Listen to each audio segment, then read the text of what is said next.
Coco Martin ng Davao. Kasi po it looks like Coco Martin daw po siya.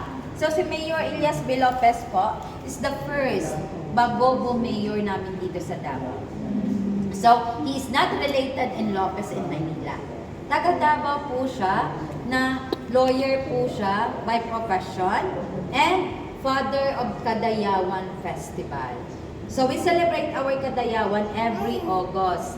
Kasi po ma'am, aminin po ng Kadayawan namin dito, is a Thanksgiving for the bountiful harvest ang Davao.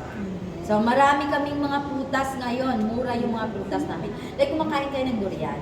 Yes. Okay, so pag season ng durian, mura, makabili na kayo ng 30 to 60 pesos. Then meron tayo not only the durian, the mangustin, the pomelo, then may mga marang. But kung gusto nyo makamura, pwede kayo pumunta sa Bangkerohan Public Market namin. Pwede kayo makatawad po doon. Okay? Not only the bountiful harvest ng Davao, but also all of the 11 tribes namin dito sa Davao, pinapababa po ng government to celebrate their culture and traditions. Okay? So since he initiated Kadayawan Festival, meron po kami